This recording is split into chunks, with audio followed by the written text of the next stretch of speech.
स्वामीनारायण हरे, स्वामीनारायण हरे। वचनामृत गडडा प्रथम प्रकरण का 53वां। उन्नति और अवनति।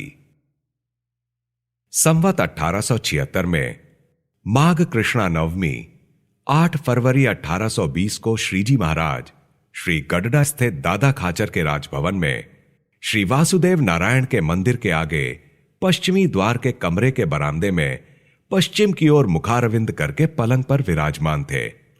उन्होंने श्वेत चूड़ीदार पाजामा और सफेद अंग रखा पहना था तथा जरीदार पल्ले वाला कुसुम्बी रंग का भारी शेला कमर पर बांधा था। सिर पर पल्ले वाला नीले रंग का भारी रेंटा धारण किया था। पाग में पुष्पों के तुर्रे झूल रहे थे। उन्होंने कंठ में पुष्पों के हार पहने थे। उनके मुखारविंद के समक्ष सभा में मुनि तथा स्थान स्थान के हरिभक्त बैठे हुए थे। तब श्रीजी महाराज बोले कि कोई प्रश्न पूछिए। उस समय मुक्तानंद स्वामी ने पूछा कि कोई तो सत्संग में रहकर दिन प्रतिदिन उन्नति करता रहता है और किसी की सत्संग में रहने पर भी दिन प्रतिदिन अवनति होती रहती है, इसका क्या कारण है? तब श्रीजी महाराज बोले, महान साधु में अवगुण देखने वाला हमेशा अवनति पाता रहता है और उन साधु के गुणों को ग्रहण करने वाले की उन्नति होती रहती है और भगवान में उसकी भक्ति भी बढ़ती जाती है। अतः उन साधु में अवगुण नहीं देखना चाहिए, बल्कि उनके गुणों को ही ग्रहण करना चाहिए।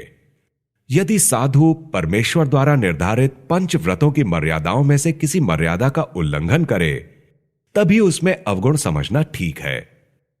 परंतु 5 व्रतों का उन्होंने तनिक भी उल्लंघन ना किया हो और केवल उनकी स्वाभाविक प्रकृति ठीक ना लगे, इतने भर अवगुण को देखकर यदि कोई उन साधु के अन्य अनेक गुणों की उपेक्षा करके उनका केवल अवगुण ही ग्रहण करता है, तो उस दोष को देखने वाले के ज्ञान वैराग्य आदि शुभ गुण कम हो जाते हैं।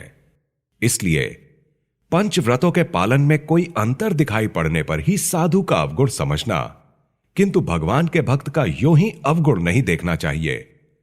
यदि वह अवगुण नहीं देखता है तो उसके शुभ गुणों की दिन प्रतिदिन वृद्धि होती रहती है। इति वचनामृतम।